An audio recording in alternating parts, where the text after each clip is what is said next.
Another use of adobe is in a rammed earth wall. Mario Balestri, a rammed earth contractor, and his wife Pat build this way. You can see in the depth of the wall through the glass block. In that corner of the house, there's a couple glass blocks, and they're quite recessed in.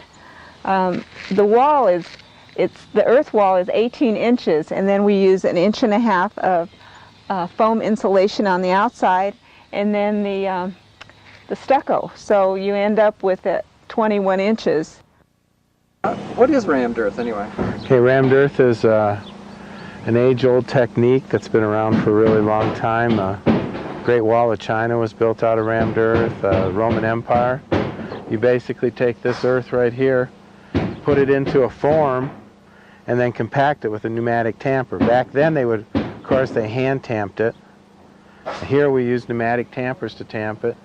And as you see here, you put dirt in about 8 inches at a time, and then compact it down. Then set another set of forms and do the same thing over. That's what you're seeing here is lift lines that show the depth and how it was compacted. The strength of rammed earth is in the thickness of the wall. And in that thickness of wall, you get the energy efficiency of it, you get the mass for solar performance, and you also get a sense, a feeling of security, a feeling of quietness.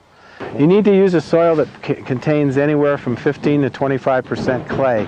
We use an engineered fill, and we get it delivered to the job site, and that allows us to have the same soil for every house. So the walls turn out the same on every house.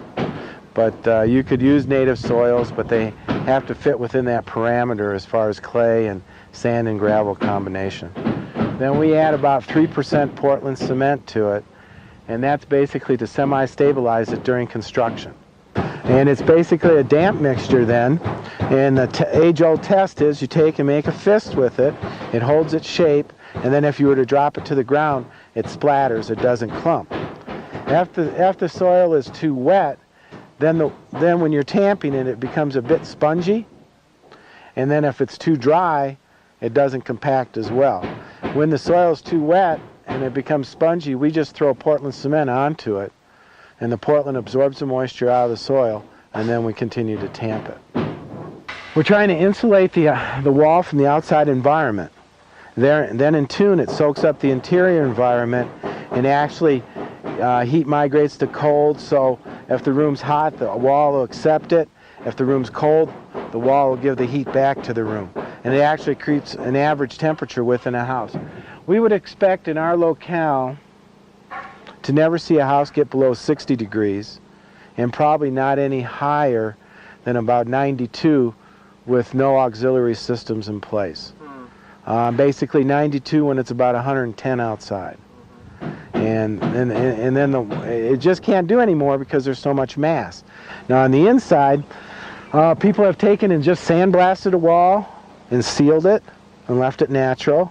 Others have taken and used a mud plaster of the same soil mix, except take a little bit of the aggregate out of it and put that on. And then others have taken and used a traditional gypsum plaster and put that on the wall. The footing on an 18-inch wall for us is 18 inches deep and 24 inches wide. And then it has 3 pieces of steel in the bottom of it, 3 inches up from the bottom, and then 2 inches of steel in the upper third of the total depth of the footing.